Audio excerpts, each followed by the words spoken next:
Soyons honnêtes, combien de fois est-ce que tu as remis au lendemain des choses qui te tenaient vraiment à cœur? Et peut-être que finalement tu l'as même pas fait. Parce que si on est complètement honnête, toi et moi, quand on remet les choses au lendemain, sans test, on finit par ne pas les faire. Parce que ça perd de sa saveur, parce qu'on se dit que finalement c'est pas si important, parce que y a notre confiance en nous qui diminue. Et finalement, les choses qui sont importantes, elles méritent d'être réalisées. Tu vois, si tu as un désir qui a été mis dans ton cœur, c'est que ce désir-là, il a de l'importance. Il n'est pas dans ton cœur pour rien. Et il mérite d'être réalisé. Il y a tellement de personnes qui passent à côté de leur vie, vraiment, ça me fait flipper, ça. Et c'est une de mes plus grandes peurs, en fait, de me réveiller un jour en étant très âgée et de me dire en fait que j'ai raté ma vie. Et ça fait partie des 5 regrets de personnes en fin de vie. En fait, c'est un livre qui a été écrit par une personne, je ne sais plus si elle était infirmière ou aide-soignante, ou en tout cas elle accompagnait les personnes en fin de vie. Et elle a recensé dans ce livre-là les 5 regrets de personnes en fin de vie. Et il y avait justement le fait de ne pas avoir réalisé ses rêves, en fait, d'être passé à côté de sa vie. Et ça, c'est important de se connecter à ça pour justement vivre pleinement sa vie et mourir sans aucun regret en se sentant juste rempli de gratitude. Et si on remet les choses au lendemain, toujours, tout le temps au lendemain, finalement, on passe à côté de sa vie.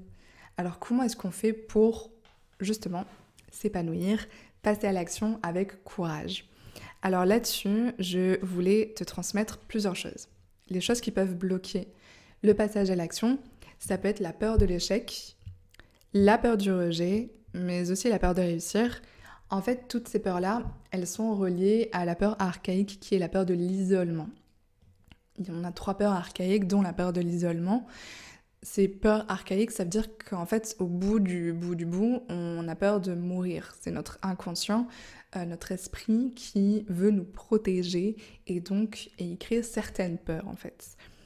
Donc, quand on ne passe pas à l'action, si on a peur de l'échec, ça veut dire qu'on a peur d'échouer, on a peur de se sentir vulnérable, on a peur d'être rejeté parce qu'on échoue, on a peur de... mais pourquoi est-ce qu'il y a aussi cette peur de réussir? C'est parce que dans la peur de réussir, c'est qu'il y a la peur du rejet derrière.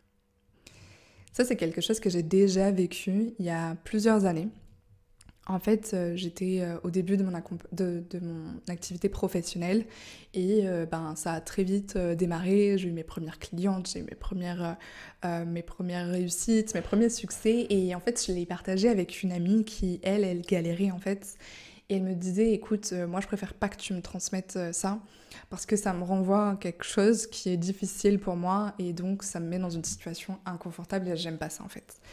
Et à ce moment-là, ça m'a profondément blessée. Maintenant, je comprends.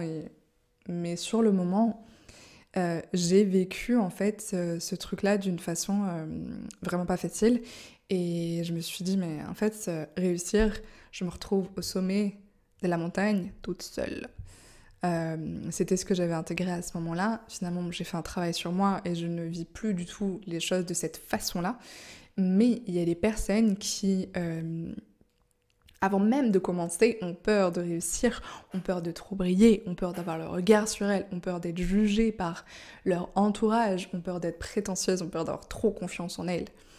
Mais tout ça, en fait, c'est relié à la peur du rejet, parce que si elles sont en train de réussir, d'avoir du succès, de s'épanouir, de sortir des cases, d'avoir du succès, de réussir à leur manière, eh bien, en fait, peut-être qu'elles vont dire « mais je vais être rejetée par ma famille ».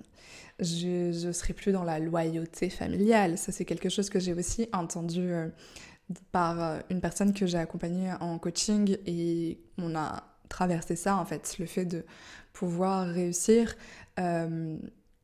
pouvoir se sentir épanoui, être dans le bien-être, créer une vie qui lui ressemble, habiter dans un endroit qui lui plaît et pas forcément à côté de sa famille, ou en tout cas dans la même ville, mais choisir l'endroit où elle a envie de vivre. Et tout ça, elle me disait que ses parents, son frère, ils n'étaient pas dans le bonheur. Et il y avait une forme de loyauté familiale. La même chose par rapport à l'argent. puisque c'était une personne entrepreneur. Elle me disait, mais à partir du moment où je vais gagner de l'argent, je vais avoir du succès financier, mon entreprise va bien rouler. Mais ma famille, ben, elle va rester dans le même statut social, elle n'aura pas plus d'argent, etc. Et donc il y avait cette peur de réussir et cette peur de créer un fossé avec les autres et la peur du rejet.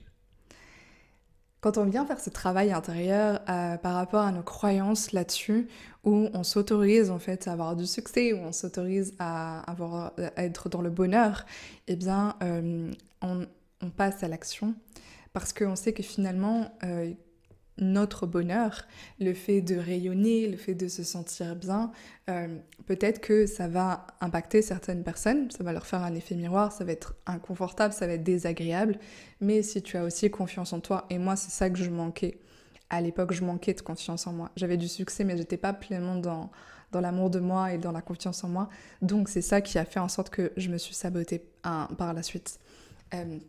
Donc quand tu as une bonne estime de toi, une confiance en toi et que tu n'as plus peur d'être rejeté parce que tu as fait ce travail intérieur sur la peur du rejet, sur la peur de l'abandon, eh bien à partir de ce moment-là, tu t'autorises à passer à l'action, tu poses des actions courageuses en alignement avec ton cœur et tu es tellement rayonnante que tes proches en profitent aussi.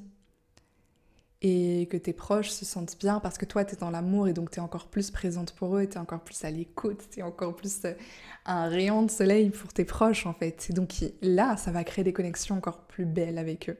Plutôt que cette peur d'être rejeté, en fait, ça va créer encore plus d'amour. Il y a aussi le perfectionnisme et le doute qui peuvent faire en sorte que tu ne passes pas à l'action et que tu remets au lendemain.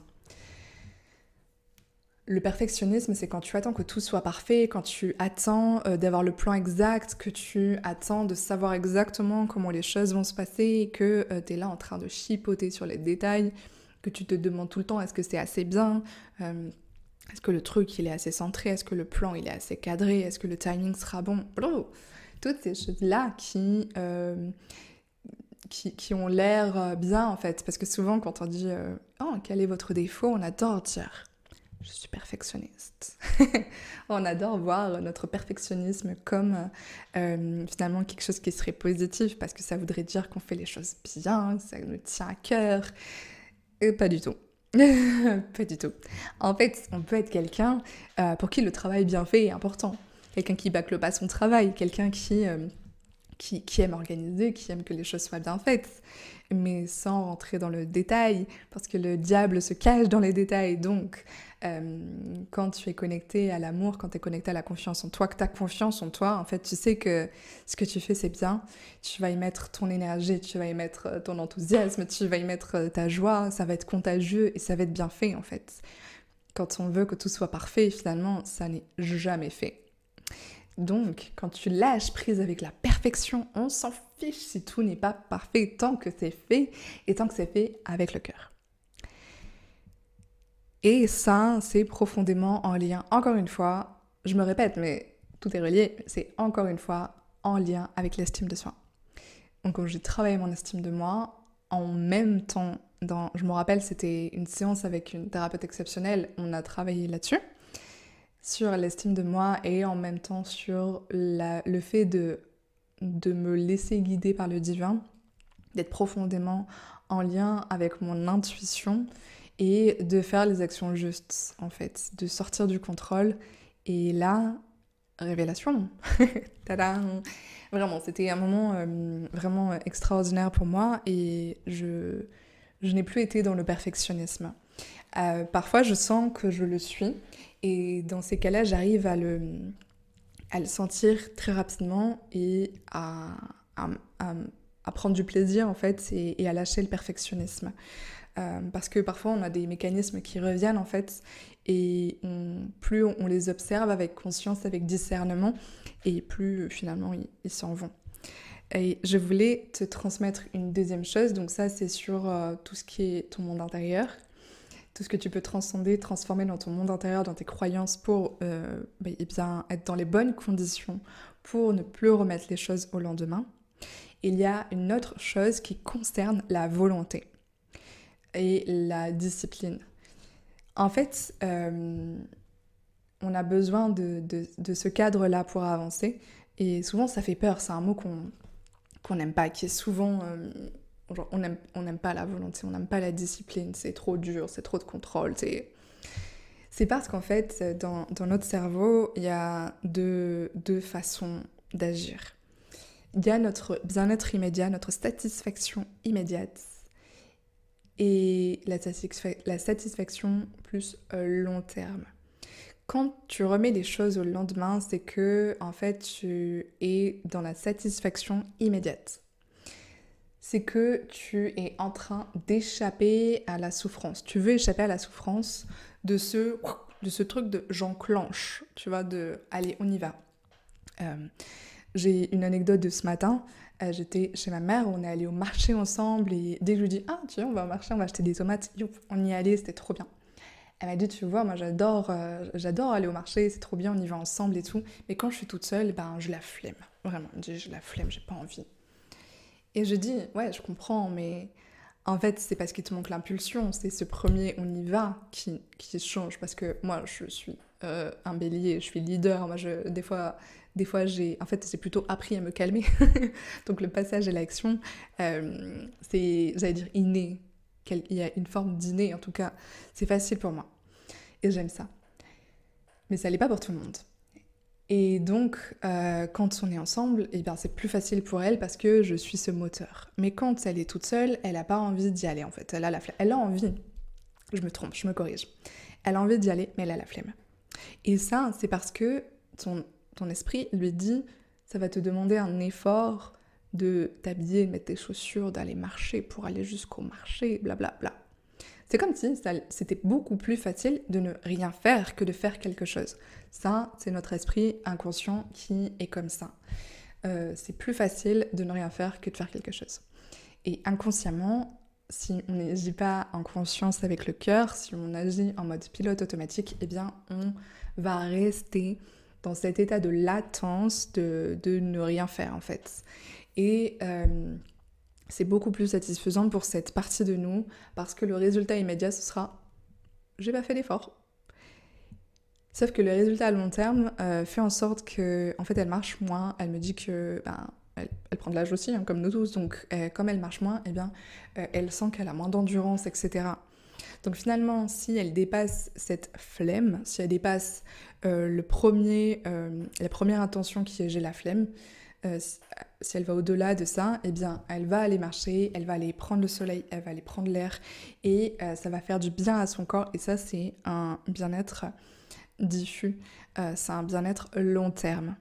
Donc il y a vraiment une différence entre la satisfaction immédiate et la satisfaction long terme, c'est-à-dire que la satisfaction long terme, on ne voit pas les résultats tout de suite, mais en fait ils sont bien là, ils sont ancrés et ils sont pérennes. C'est un résultat durable en fait. La même chose si le fait de remettre au lendemain, ce serait parce que tu as envie de te remettre en forme, que tu as envie d'arrêter de manger des sucres raffinés qui nuisent à ta santé et peut-être marcher 20 minutes par jour au lieu de 5 minutes, voire 0 parce que tu prends tout le temps ta voiture. Si tu as envie de te remettre en forme. Et que, en fait, tu vas te dire, ouais, mais les bonbons, c'est trop bon. Tu vas te dire, mais c'est trop bon de manger tous ces bonbons et ces gâteaux avec du chocolat en plus. Et donc, t'as le fait de prendre en main ta remise en forme, ce sera moins facile. Donc c'est important de comprendre ce mécanisme-là, que ton bien-être long terme, il vaut plus la peine que ta satisfaction immédiate. Ça va te donner un shoot de dopamine, ça va te donner un bien-être immédiat, mais ce sera éphémère et tu seras déçu. Donc quand tu dépasses ce premier pas, eh bien tu vas être satisfaite, tu vas avoir plus de confiance en toi, ça va booster ta confiance et ton estime aussi.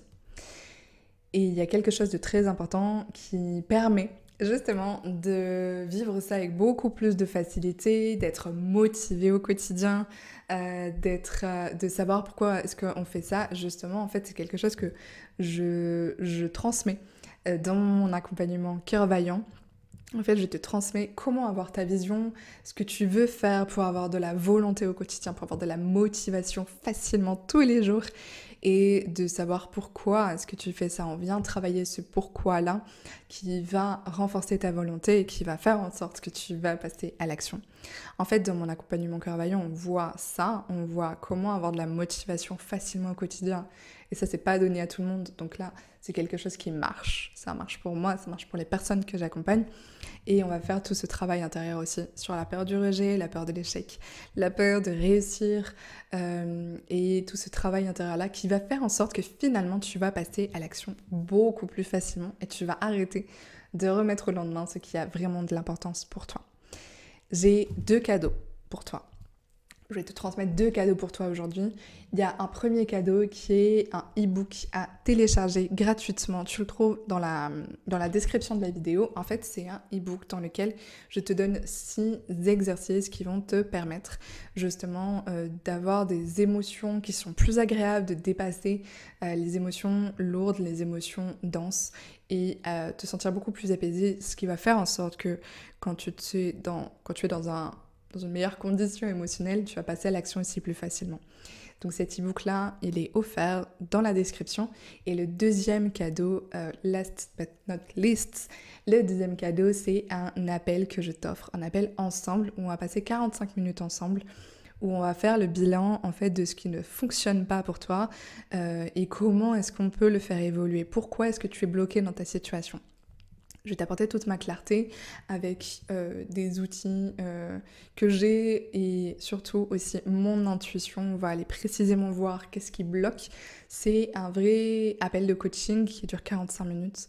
Ça a une valeur qui est précieuse et il y a peu de place. Donc c'est pour ça que je t'invite à réserver ton appel dès maintenant si ça te parle, si tu désires entreprendre ce chemin-là vers ton plein épanouissement, vers un passage à l'action qui est courageux et qui est aligné avec toi, avec ton âme, avec ton intuition, où tu vas écouter ton intuition, eh bien, je t'offre cet appel ensemble.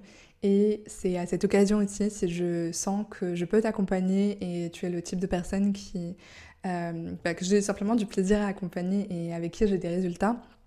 Et bien évidemment, si toi aussi tu le désires, je te présenterai un petit peu plus en détail mon accompagnement Cœur Vaillant, bien sûr, si tu le désires, on est ok là-dessus. Et voilà, encore une fois, c'est dans la description et dans le commentaire épinglé pour encore plus de facilité. Dis-moi ce qui, dans cette vidéo, t'a le plus aidé.